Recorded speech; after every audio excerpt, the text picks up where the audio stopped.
Hi viewers, welcome to our channel. ప్రస్తుతం మనతో పాటు సీనియర్ జర్నలిస్ట్ దాము బాలా సార్ వారితో మాట్లాడదాం. నమస్కారం సార్. నామినేటెడ్ పోస్టుల విషయంలో టీడీపీకి బీజేపీకి మధ్య చిన్న గొడవ అయిందని చెప్పేసి పురంధరేశ్వర్ గారు కూడా చంద్రబాబు గారి పైన సీరియస్ అయ్యారని చెప్పేసి వార్తలు అయితే వినిపిస్తున్నాయి సార్. అసలు ఏం జరిగింది? మరి బీజేపీకి టీడీపీకి మధ్య ఈ గొడవ ఉందంటారా సార్? ఇప్పుడు 2 నెలల పైన అయింది. ఇప్పటి వరకు అయితే టీడీపీ బీజేపీ మధ్య కానీ టీడీపీ జనసేన మధ్య కానీ పై స్థాయి గొడవలు అయితే ఏం లేదు. చిన్న చిన్న ప్రాబ్లమ్స్ అయితే ఉన్నాయి. లోకల్ స్థాయిలో ప్రాబ్లమ్స్ ఉన్నాయి. మొన్న కూడా మనం చూసాము, వర్మ కూడా పిఠాపురంలో పవన్ కళ్యాణ్కి ఇన్ఫర్మేషన్ లేకుండా అక్కడ అన్న క్యాంటీన్ ఓపెన్ చేశాడు. పవన్ కళ్యాణ్ యాక్చువల్గా అక్కడ డొక్కా సీతమ్మ పేరుతో క్యాంటీన్ పెడదాం అనుకుంటే పవన్ కళ్యాణ్కి చెప్పకుండా చేశాడని అక్కడ లోకల్ జనసేన నాయకులను కూడా ఎవరిని పిలవకుండా అదేదో టీడీపీ ప్రోగ్రాం లాగా, పార్టీ ప్రోగ్రాం లాగా చేశాడని విమర్శలు వచ్చాయి. అట్లాగా జనసేనకి టీడీపీకి మధ్య కొన్ని చోట్ల ప్రాబ్లమ్స్ ఉన్నాయి. అట్లాగే బీజేపీ టీడీపీ మధ్య కూడా ప్రాబ్లమ్స్ ఉన్నాయి. ముఖ్యంగా పురంధేశ్వరి చాలా అసంతృప్తిగా ఉన్నట్టు తెలుస్తుంది. ఎందుకంటే ఆమెకు first Lok Sabha speaker post Chandrababu ఇప్పిస్తాడని చెప్పారు. దాని తర్వాత డిప్యూటీ స్పీకర్ అన్నారు, తర్వాత మంత్రి అన్నారు. ఏవీ లేవు ఆమెకి. చివరికి శ్రీనివాసరాజు నర్సాపురం ఎంపీ, ఆయనకి మంత్రి పదవి వచ్చింది బీజేపీ కోటాలో సెంట్రల్లో. ఇక్కడేమో రాష్ట్రంలో ఏమో ఆమె వ్యతిరేకించే సత్యకుమార్కి ఇచ్చారని చెప్తున్నారు. సత్యకుమార్కి ఆమె అంత ఇది లేదని చెప్తున్నారు. సో ఆ రకంగా ఆమె మాట ఇటు సెంట్రల్లో కానీ ఇటు స్టేట్లో కానీ చెల్లలేదు. ఆమె ఎంతో హెల్ప్ చేసింది చంద్రబాబుకి. జగన్ మీద కేసులు పెట్టడం, జగన్ కుంభకోణాలను వెలికితీయడం కావచ్చు, జగన్ మీద ఫైట్ కావచ్చు, అట్లాగే ఈ మన ఎలక్షన్ కమిషన్ని మేనేజ్ చేయడంలో కూడా ఆమె చాలా గట్టిగా పనిచేసింది. ఆమె ఇచ్చిన లిస్టు ప్రకారమే కేంద్ర ఎన్నికల కమిషన్ వైసీపీకి ఉపయోగపడే అధికారులందరినీ కూడా మార్చడం, ఇవన్నీ కూడా చేసింది. ఆ రకంగా ఆమె చాలా కాంట్రిబ్యూషన్ చంద్రబాబుకి చేసినా కూడా చంద్రబాబు అధికారంలోకి వచ్చినాక ఆమెను పట్టించుకోలేదని చెప్తున్నారు. అందుకనే ఆమె రాజమండ్రిలో ఆ మధ్య వెళ్ళినప్పుడు కూడా కొందరు ఈ హామీలు అమలు అవుతాయా లేదా, అమలు కావట్లేదు కదా అని ఆమెను అడిగితే నాకు సంబంధం లేదు, నేను కాదు కదా ఇచ్చింది ఆ హామీలు ఎవరు ఇచ్చారో వాళ్ళని అడగండి అని ఆమె వెళ్ళిపోయిందని చెప్తున్నారు. సో అలాగా ఆమెకు చంద్రబాబు పట్ల కొంత అసంతృప్తి అయితే ఉంది అని చెప్తున్నారు. బీజేపీలో కూడా ఇటు జనసేనకేమో 3 మంత్రి పదవులు ఇచ్చారు, బీజేపీకి 1 ఇచ్చారు. బీజేపీ నాయకులను ఎవరిని కూడా పెద్దగా ఇంపార్టెన్స్ ఇవ్వట్లేదు. పవన్ కళ్యాణ్కి ఇచ్చిన ఇంపార్టెన్స్ పురంధేశ్వరికి ఎక్కడా ఇవ్వట్లేదు. మనం చూస్తున్నాం పవన్ కళ్యాణ్కి ఇటు డిప్యూటీ సీఎంగా ఇవ్వడం కానీ అన్ని చోట్ల పవన్ కళ్యాణ్ని అన్ని సమీక్షా సమావేశాల్లో కూర్చోబెట్టడం కానీ ఇవన్నీ చూస్తున్నాం. మామూలుగా అయితే డిప్యూటీ సీఎంని ఎవరు పట్టించుకోరు, కానీ పవన్ కళ్యాణ్కి చంద్రబాబు చాలా ఇంపార్టెన్స్ ఇస్తున్నాడు. అది అట్ ద సేమ్ టైం పురంధేశ్వరికి ఏమాత్రం పట్టించుకోవట్లేదన్న ఇదైతే ఉంది. సో ఈ కాంటెక్స్లో ఇప్పుడు నామినేటెడ్ పోస్టులు అనేవి ఇవ్వాలి. ఆల్రెడీ 2 నెలలు అయిపోయింది.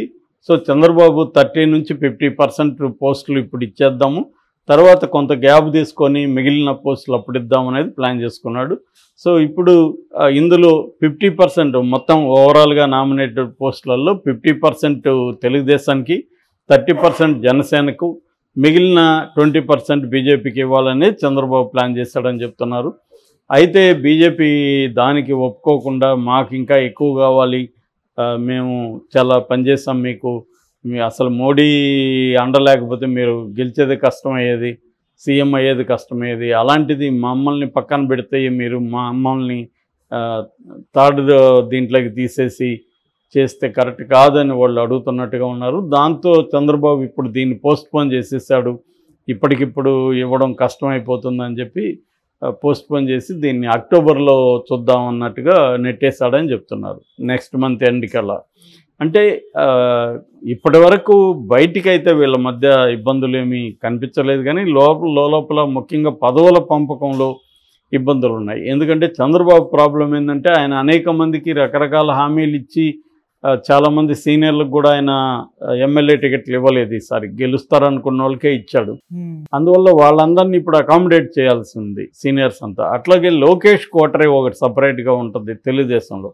సో లోకేష్ కోటరీకి ఫస్ట్ ప్రిఫరెన్స్ ఇవ్వాలి, వాళ్ళకి ఇవ్వాలి. ఇది కాకుండా పవన్ కళ్యాణ్కి కనీసం 30% పోస్టులు లేకపోతే పవన్ కళ్యాణ్ వైపు నుంచి ఇబ్బందులు ఉన్నాయి.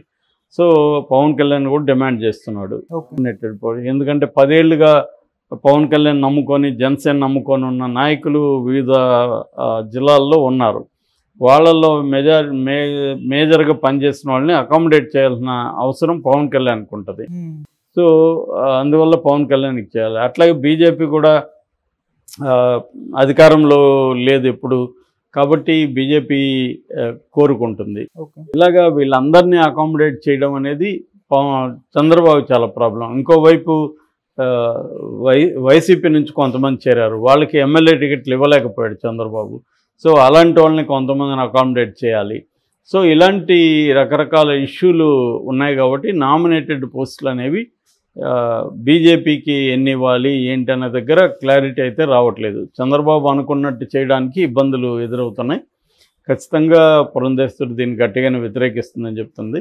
అయితే బీజేపీకి పురంధేశ్వరికి కేంద్ర బీజేపీ పెద్దల నుంచి ఉన్న ఆదేశాలు ఏంటంటే చంద్రబాబుని ఇప్పటికిప్పుడు మీరు మరీ ప్రెజర్ చేయకండి, చంద్రబాబుని బ్లాక్మెయిల్ చేయడం లేకపోతే ప్రెజర్ చేయడం చేయకండి మీరు, ఎందుకంటే ఆయన మనకి ఇక్కడ అవసరం కాబట్టి అనేది చెప్పారని చెప్తున్నారు. అందుకనే బీజేపీలో ఎంత అసంతృప్తి ఉన్నా అది బయటికి రావట్లేదు.